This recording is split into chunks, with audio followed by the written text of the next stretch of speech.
కళ్యాణదుర్గం శాసనసభ స్థానానికి ఎన్డీఏ కూటమి అభ్యర్థి అమిలినేని సురేంద్రబాబు నామినేషన్ కార్యక్రమం అట్టహాసంగా సాగింది.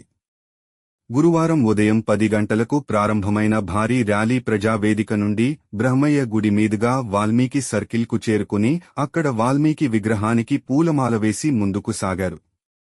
గాంధీ విగ్రహం, మసీద్ సర్కిల్, అంబేద్కర్ సర్కిల్ వరకు భారీ ర్యాలీ చేపట్టారు.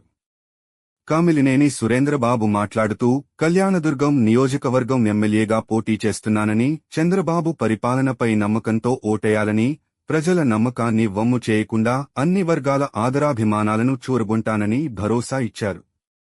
కళ్యాణదుర్గం నియోజకవర్గంలో రైతాంగం, విద్య, వైద్యం, రహదారులు, తాగునీరు, సాగునీరు అందుబాటులోకి తెస్తానన్నారు.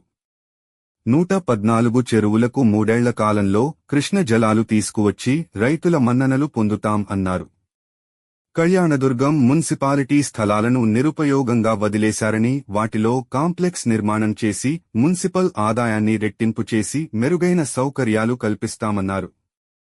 తన ప్రత్యర్థులు గత 5 ఏళ్లలో ఏం చేశారని నిలదీశారు. నియోజకవర్గంలో అన్ని రకాల అక్రమాలు చేసి న మంత్రి ఉషశ్రీ చరణ్, ఎంపీ రంగయ్యలు వర్గాలుగా విడిపోయి దోచుకున్నారని ఆరోపించారు. అలా కాకుండా తాను ఎమ్మెల్యేగా గెలిస్తే ఒక్క పైసా అవినీతి లేకుండా ప్రజలకు సేవ చేస్తానని ఓట్లు వేసి గెలిపించాలని కోరారు.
మేము మా తెలుగుదేశం పార్టీ నాయకులతోనూ, కార్యకర్తలతోనూ, ప్రజలతోనూ వచ్చి నామినేషన్ వేయడం జరిగింది. ప్రజలు కూడా అపూర్వ స్వాగతం పలికారు. నామినేషన్ ప్రజలు అత్యధికంగా తరలి వచ్చారు. ఈ నామినేషన్ కార్యక్రమానికి అంటే ప్రజలు ఒకటే మనం గమనించాలి, వాళ్ళు మార్పు కోరుకుంటున్నారు. ఏదైతే ఉన్నా ఖచ్చితంగా మార్పు తీసుకోవాల్సిన అవసరం ఎంతైనా కూడా మన పైన ఉంది, మా పైన పూర్తిగా ఉంది.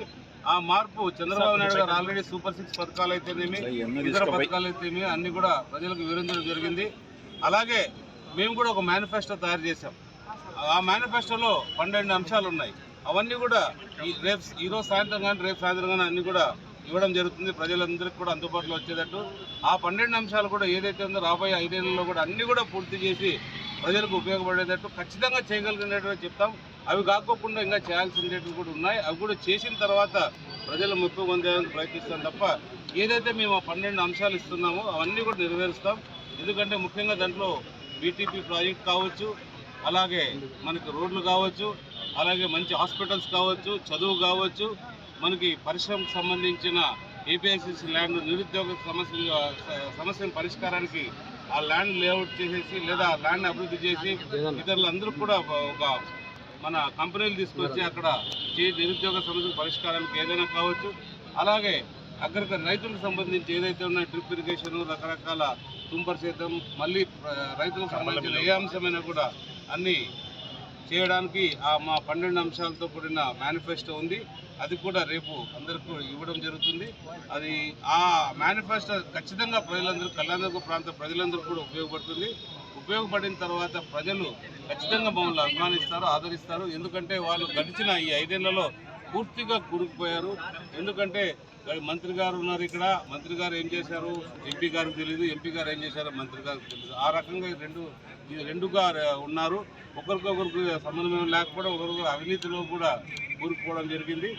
కాబట్టి రాబోయే కాలంలో అవినీతికి దూరంగా ఉండి మనం అన్ని కూడా అవినీతి అనేది లేకోకుండా ఏదైతే నీతి నిజాయితీ పరిపాలన ప్రజలకు అవసరమో ఆ పరిపాలన అందిస్తామని నేను తెలియజేస్తున్నాను.